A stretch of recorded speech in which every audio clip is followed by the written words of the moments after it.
On l'a vu, on a senti beaucoup d'anxiété dans la population, particulièrement ces dernières heures. On a vu Donald Trump aux États-Unis déclarer l'état d'urgence.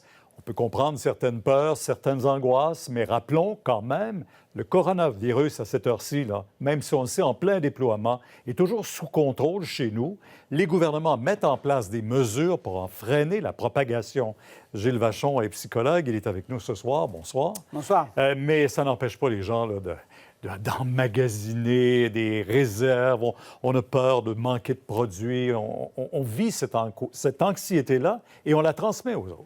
Oui, tout à fait. En fait, c'est un phénomène psychosocial qui fait qu'effectivement, lorsque quelqu'un commence à paniquer, tout le monde se met à paniquer. Vous n'avez qu'à dire, il va peut-être y avoir une pénurie de stock alimentaire pour qu'on la crée, la pénurie.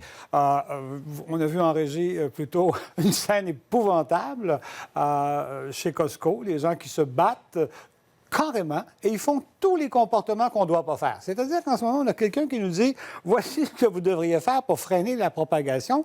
Tenez-vous à 1 mètre de distance. Ne vous postillonnez pas au visage. Ne vous rassemblez pas d'une façon trop dense. » Et ce matin, sous prétexte de cette même peur, on a oublié tout ce qu'on devait faire. On s'est précipité à la porte d'un Costco. Les gens se sont entre-déchirés, bousculés, postillonnés au visage. La scène est épouvantable et voilà tout ce qu'on ne doit pas faire. Mais en même temps, on peut comprendre l'anxiété des gens. Il y a des gens qui se disent si je dois rester à la maison, si je dois être en quarantaine ou tout simplement en isolement pendant 14 jours, ça me prend de la nourriture, ça me prend quelque chose. Si l'anxiété me sert à m'organiser, j'aime beaucoup jouer avec ce mot-là, mais on peut s'en préoccuper, mais s'en préoccuper sans bien s'en occuper, ça pourrait devenir le problème plus que la solution.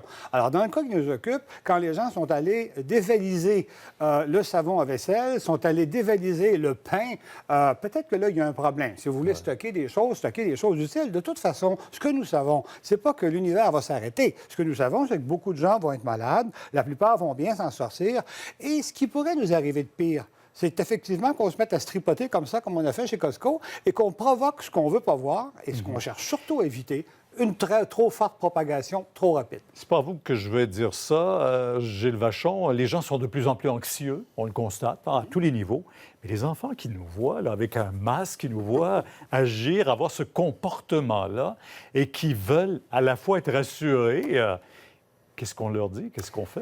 Vous savez, je suis toujours extrêmement surpris de voir des enfants qui ont été exposés à la guerre et qui semblent s'en sortir relativement bien plus tard.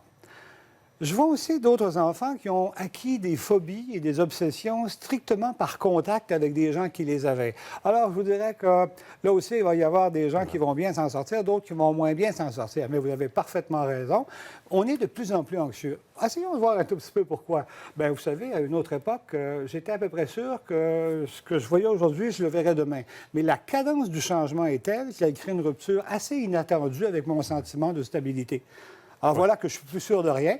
Et là, vous venez de me dire que ce que je concevais être la vie va peut-être s'arrêter. Alors là, oui, je suis plein d'angoisse. En terminant, évidemment, les écoles seront fermées la semaine prochaine. Il y a des jeunes qui ont dit l'oisiveté est la mère de tous les vices et de toutes les anxiétés aussi. Là, j'aimerais mieux utiliser peut-être cette expression-là.